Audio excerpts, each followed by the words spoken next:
Hello everyone, আসসালামু আলাইকুম। Hope you are all well. এবং আমিও আল্লাহ তাআলার রহমতে অনেক ভালো আছি। আমি এর আগের ভিডিওতে বলে দিয়েছিলাম যে এই ভিডিওতে আমি ফিউচার টেন্স সম্পর্কে ছাড়বো। অর্থাৎ আপনারা বুঝতেই পারছেন আশা করি যে এই ভিডিওতে আমি আজকে আমার বন্ধুদের সাথে ফিউচার টেন্স সম্পর্কে আলোচনা করব। আমি আবার টেন্সের থেকে শুরু করব যাতে আপনাদের চর্চাটা হয়ে যায়। টেন্স শব্দের অর্থ সময় বা কাল। কোনো কাজ, ক্রিয়া বা কাজ সংগঠিত, সম্পন্ন অথবা নিষ্পন্ন হওয়ার সময়কে আমরা টেন্স বলি। টেন্স প্রধানত তিন প্রকার, যেটা present tense, past tense, future tense. Present tense, past tense, future tense. প্রত্যেকটি টেন্স আবার চারটি ভাগে বিভক্ত। আজকে শুধু আমি ফিউচার টেন্স সম্পর্কে আমি ছাড়বো।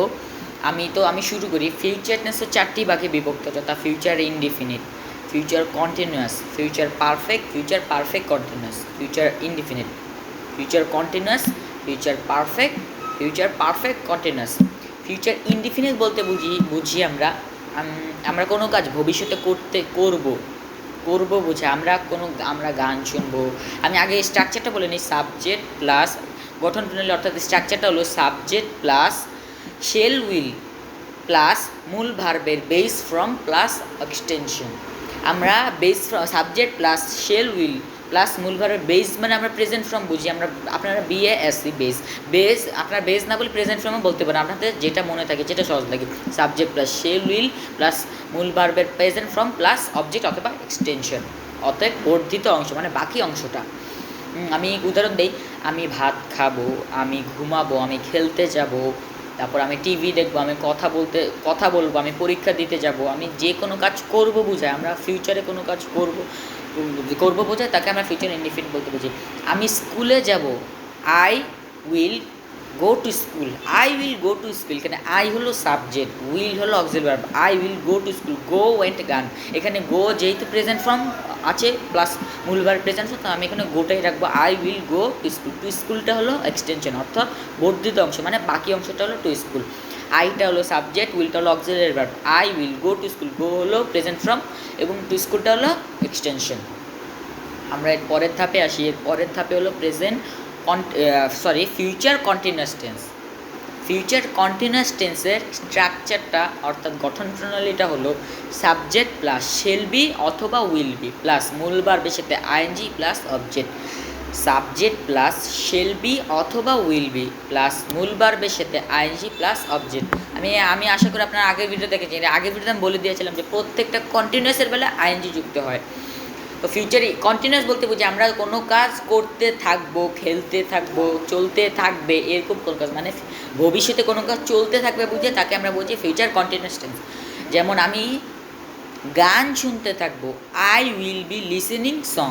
আমি গান শুনতে থাকবো, I will be listening song. আমি ভাত খেতে থাকবো, I will be eating rice. আমি স্কুলে যেতে থাকবো, I will be going to school.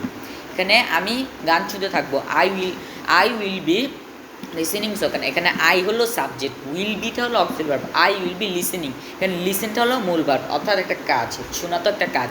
Listening এটা মূল ভার্বের সাথে আইএনজি, লিসেনিং সং, মানে সংটা হলো extension. I will be listening a song, আমি একটি গান শুনবো। তারপরে আমি ভাত খেতে থাকবো, I will be eating rice. এখানে আই হলো সাবজেক্ট, উইল বিটা হলো auxiliary verb. I will be eating, eat হলো এখানে মূল ভার্বের সাথে ING. I will be eating rice হলো এক্সটেনশন। তো আমরা এই পরের ধাপে আসি। পরের ধাপে হলো ফিউচার পারফেক্ট টেন্স। অর্থাৎ ফিউচার পারফেক্ট টেন্স বলতে বুঝি ভবিষ্যৎকালে কোনো দুটি কাজের মধ্যে একটি পূর্বে সম্পন্ন হয়েছে এবং আরেকটি পরে সম্পন্ন হয়েছে। এই পূর্বে সম্পন্ন হওয়া কাজটিকে আমরা বলি ফিউচার পারফেক্ট টেন্স। ভবিষ্যৎ কাজের মধ্যে পূর্বে সম্পন্ন, আগে যেই কাজটি সম্পন্ন হয় প্রথম কাজটিকে আমরা ফিউচার পারফেক্ট টেন্স বলি। ফিউচার পারফেক্ট টেন্সের গঠন প্রণালী অর্থাৎ স্ট্রাকচারটা হলো সাবজেক্ট প্লাস শেল হ্যাভ অথবা উইল হ্যাভ প্লাস মূল ভার্বের past participle form plus object. Subject plus shall have অথবা উইল হ্যাভ প্লাস মূল ভার্বের past participle form plus object. এখানে যেমন দুটি কাজের মধ্যে তুমি আসার পূর্বে আমি সেখানে যেয়ে থাকবো, তুমি আসার পূর্বে আমি সেখানে যেয়ে থাকবো। I will have gone there. I will have gone there before you come. I will have gone there before you come. মানে আইটা হলো সাবজেক্ট, উইল হ্যাভটা হলো auxiliary verb. I will have gone there, গো, এই গো হচ্ছে প্রেজেন্ট ফর্ম, গো went গান, গানটা হচ্ছে প্রেজেন্ট ফর্ম, গো এর past participle form. I will have gone there before you come, মানে তুমি আসার পূর্বে আমি সেখানে গিয়ে থাকবো। তারপরে আরেকটা হলো তারা, তারা আগামীকালের মধ্যে চট্টগ্রাম পৌঁছে থাকবে, তারা আগামীকালের মধ্যে চট্টগ্রাম পৌঁছে থাকবে। They will have, they will have reached Chittagong by tomorrow, they will have reached Chittagong by tomorrow. এখানে দেটা হলো সাবজেক্ট, উইল হ্যাভটা হলো auxiliary verb. Will have reached, এখানে রিচ হলো পৌঁছানো, পৌঁছানো হলো প্রেজেন্ট ফর্ম, এটার সাথে এটা পাস্ট ইডি যুক্ত করলে পাস্ট পার্টিসিপল হয়, reached. They will have reached Chittagong by tomorrow, তারা সকাল আগামীকালের পূর্বে চট্টগ্রামে পৌঁছে থাকবে। তো আমরা এর পরের ধাপে এসে, পরের ধাপে হলো future perfect continuous tense. Future perfect continuous tense বলতে বুঝি আমরা ভবিষ্যৎকালে কোনো একটি কাজ আরও একটি কাজের পূর্ব পর্যন্ত চলে থাকে বলতে বুঝি আমরা ফিউচার পারফেক্ট কন্টিনিউয়াস টেন্স। মানে একটি কাজ চলতেছে, ওই কাজটা আরও একটি কাজ হওয়ার আগ পর্যন্ত, অর্থাৎ ওই কাজটা আরম্ভ হওয়ার আগ পর্যন্ত চলতে থাকবে, বুঝালে আমরা ফিউচার পারফেক্ট কন্টিনিউয়াস টেন্স বলি। তখন এখন আমি এটার গঠন প্রণালী অর্থাৎ স্ট্রাকচারটা বলে দিই। স্ট্রাকচার হলো subject plus shall have been অথবা will have been, subject plus shall have been অথবা উইল হ্যাভ বিন প্লাস মূল ভার্বের সাথে ING plus extension. Subject plus shall have been অথবা উইল হ্যাভ বিন প্লাস মূল ভার্বের সাথে আইএনজি প্লাস অবজেক্ট। আপনার এক্সটেনশন অথবা অবজেক্ট যেটা হচ্ছে ওটা বলতে পারেন। আমি উদাহরণ দিই, সূর্যাস্তের পূর্ব পর্যন্ত আমি মাঠে কাজ করতে থাকবো, সূর্যটা ডুবার আগ পর্যন্ত আমি মাঠে কাজ করতে থাকবো। তারপরে সফল হওয়ার আগ পর্যন্ত আমি চেষ্টা করতে থাকবো, আমি সফল হওয়ার যতদিন আমি সফল হব ততদিন আমি চেষ্টা করতে থাকবো, সফল হওয়ার আগ পর্যন্ত আমি চেষ্টা করতে থাকবো।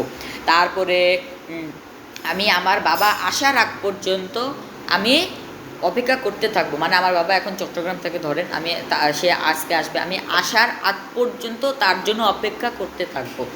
আমি ইংলিশে এবার বুঝিয়ে দিই আপনাদের, বুঝতে সুবিধা হবে। আমি সূর্যাস্তের পূর্ব পর্যন্ত মাঠে কাজ করতে থাকবো। I shall have been working in the field before the sun will set. I shall have been working in the field before the sun will set. এখানে আইটা হলো সাবজেক্ট, shall have been হলো auxiliary verb. I shall have been working, work হলো এখানে মূল ভার্বের সাথে I N G working. I shall have been working in the field হলো বর্ধিত অংশ অর্থাৎ এক্সটেনশন, মানে বাকি অংশটা। Before the sun will set মানে সূর্য ডোবার আগ পর্যন্ত, মানে সূর্যটা বিকালে ডুবে যায়, ওই ডোবার আগ পর্যন্ত আমি মাঠে কাজ করতে থাকবো। তারপর আমি বলেছিলাম যে সফল হওয়ার আগ পর্যন্ত আমি চেষ্টা করতে থাকবো। I shall have been trying before I succeed. I shall have been trying before I will succeed. I shall have been trying before I will succeed মানে আমি সফল হওয়ার আগ পর্যন্ত, ততদিন আমি সফল হব, ততদিন আমি চেষ্টা চালিয়ে যাব। এটা হলো I shall have been trying before I will succeed. এখানে আইটা হলো সাবজেক্ট, শেল হ্যাভ বিনটা হলো auxiliary verb. I shall have been trying, try হলো এখানে মূল ভার্ব, প্রত্যেকটা ভার্ব অর্থাৎ কাজ বুঝলে সেটাকে আমি মূল ভার্ব বুঝি। I shall have been trying before I succeed মানে আমি চেষ্টা করতে থাকবো, না আমি সফল হওয়ার আগ পর্যন্ত আমি চেষ্টা করতে থাকবো। তো ভিউয়ার্স, আমার বন্ধুরা, আজকের ভিডিও এই পর্যন্ত।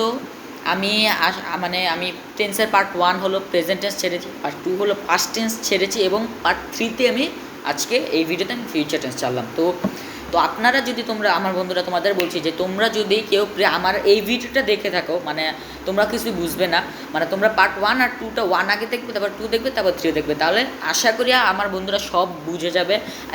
আমার 3টি ভিডিওর মাধ্যমে আপনার টেন্সে আশা করি ইনশাল্লাহ ক্লিয়ার হয়ে যাবেন। তো এর পরের ভিডিওতে আমি আশা করি এরপরের ভিডিও আমি আপলোড করার চেষ্টা করবো। পরের ভিডিওতে আমি আবার নতুন কিছু এনে আসবো, গ্রামারের কোনো নতুন টপিক নিয়ে আমি ইনশাল্লাহ হাজির হব। ততক্ষণ পর্যন্ত সুস্থ থাকবেন, ভালো থাকবেন। আসসালামু আলাইকুম।